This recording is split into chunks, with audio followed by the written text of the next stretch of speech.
वक्रतुण्डमहाकाय सूर्यकोटिसम्प्रभा निर्विघ्नं कुरु देव सर्वकार्येषु सर्वदा। देवी प्रपन्नार्थी हरे प्रसीद प्रसीद माता जगदखिलस्य प्रसीद विश्वेश्वरि पाहि विश्वं तमेश्वरी देवी चराचरस्य।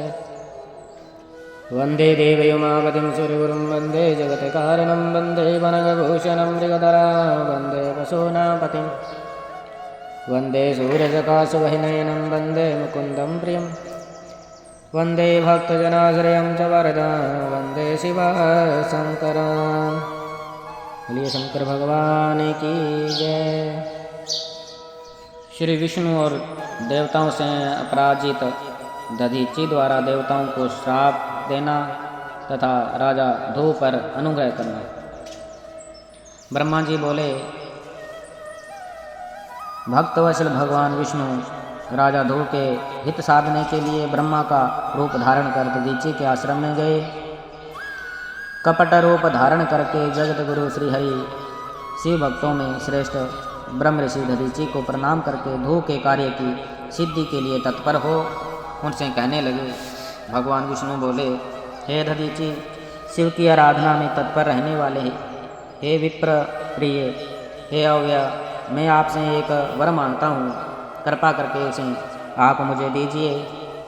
ब्रह्मा जी बोले, ध्रुव की कार्य सिद्धि चाहने वाले देव विष्णु के द्वारा याचित परम शिव भक्त दधीची विष्णु से शीघ्र ही यह वचन कहने लगे।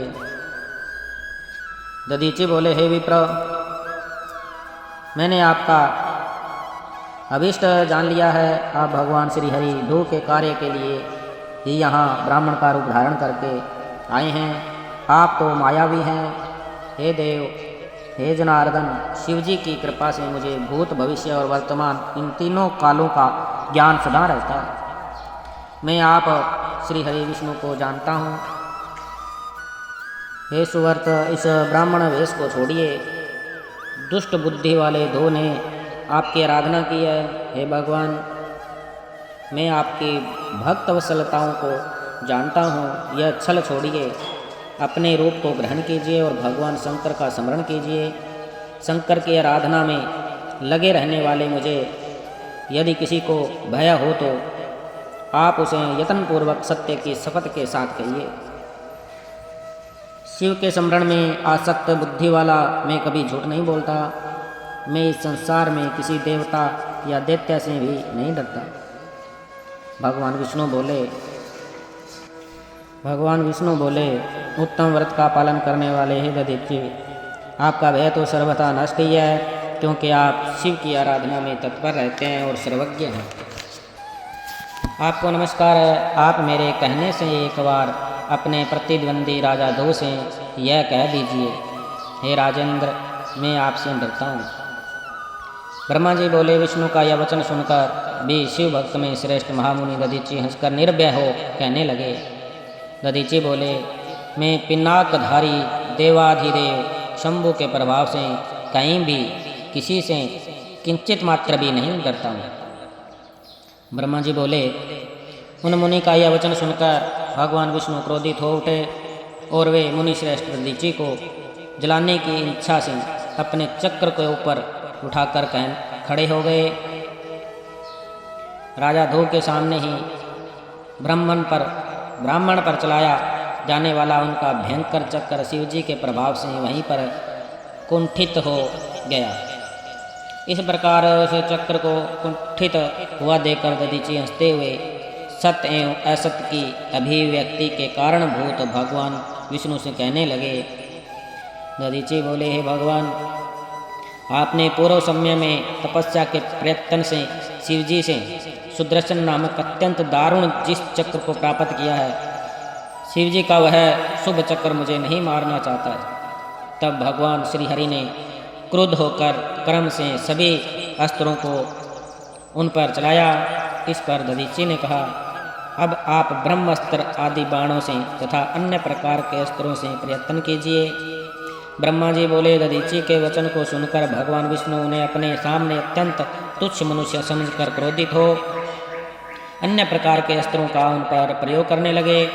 उस समय एकमात्र उस ब्राह्मण से युद्ध करने के लिए मूर्ख देवता भी आदरपूर्वक विष्णु की सहायता करने लगे। विष्णु पक्षी इंद्र आदि देवगण भी दधीची के ऊपर बड़े वेग से अपने अपने अस्त्र शस्त्र शीघ्र चलाने लगे। तब वज्र हुई अस्थियों वाले जितेंद्रिय दधीची ने शिव जी का स्मरण करते हुए मुट्ठी भर कुशा लेकर सभी देवताओं पर प्रयोग किया। हे मुनि, शंकर के प्रभाव से मुनीश्वर दधीची के द्वारा प्रयुक्त वह मुट्ठी भर कुशा कालाग्नि के समान दिव्य त्रिशूल बन गई। चारों ओर से जलता हुआ प्रत्यान अग्नि भी अधिक तेज वाला तथा ज्वालाओं से युक्त वह शिवास्त्र आयुधा सहित समस्त देवताओं को भस्म करने का विचार करने लगा। उस समय विष्णु इंद्र आदि मुख्य देवताओं के द्वारा जो अस्त्र छोड़े गए थे वे सभी उस त्रिशूल को प्रणाम करने लगे। तब नष्ट पराक्रम वाले सभी स्वर्गवासी देवगण इधर उधर भागने लगे। मायावीशों में श्रेष्ठ स्वामी विष्णु भी एकमात्र भयभीत हो वहाँ स्थित रहे। तब पुरुषोत्तम भगवान विष्णु ने अपने शरीर से अपने ही समान हजारों एवं लाखों दिव्य गुणों का उत्पन्न किया। हे देव ऋषि, तदंतर विष्णु के वीरगण अकेले शिव रूप दधीची से युद्ध करने लगे। तदंतर शिव भक्तों में श्रेष्ठ महर्षि दधीची ने रण में उन गणों के साथ वहाँ बहुत युद्ध कर सहसा उन सबको जला दिया। तब माया विशारद भगवान विष्णु महर्षि दधीची को विस्मित करने के लिए शीघ्र ही विश्वमूर्ति हो गए।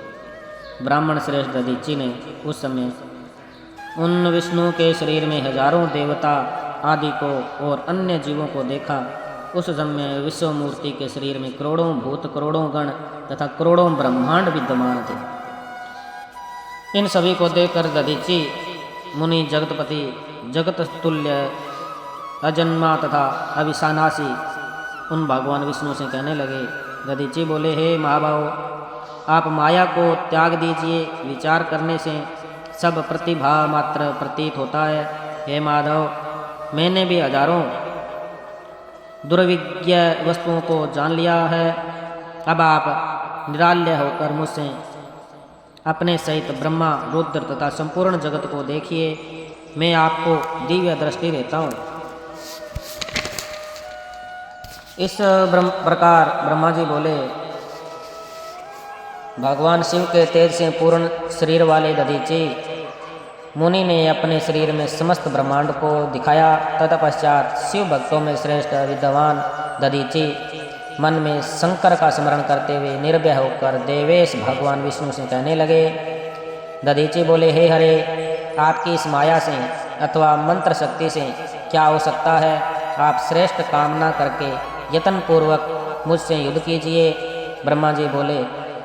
तब उन मुनि का यह वचन सुनकर विष्णु शिव जी के तेज से निर्भय होकर उन मुनि पर अत्यंत कुपित हो उठे। उस समय जो देवता भाग गए थे वे भी प्रतापी दधीची से युद्ध करने की इच्छा से उन नारायण देव के पास आ गए। इसी बीच मुझे साथ लेकर राजा ध्रुव वहाँ आ गए। मैंने देवताओं तथा विष्णु को युद्ध करने से मना किया और कहा कि यह ब्राह्मण किसी से जीतता नहीं जा सकता। मेरी इस बात को सुनकर भगवान विष्णु ने मुनि के निकट जाकर उन्हें प्रणाम किया। उसके बाद वे ध्रुव भी अत्यंत दीन होकर वहाँ मुनीश्वर दधीची के पास जाकर व्याकुल हो प्रणाम करके प्रार्थना करने लगे। ध्रुव बोले, हे मुनिश्रेष्ठ, प्रसन्न होइए। हे शिव भक्त शिरोमणि, प्रसन्न होइए। आप दुर्जनों के द्वारा सदा दुर्लक्ष्य हैं। ब्रह्मा जी बोले, हे नारद, उन राजा ध्रुव की तथा देवताओं की यह बात सुनकर तपस्या निधि ब्राह्मण दधीची ने उन पर अनुग्रह किया। तदंतर विष्णु आदि को देखकर मुनि ने क्रोध से व्याकुल होकर मन से शिव जी का स्मरण करके विष्णु तथा देवताओं को श्राप दिया।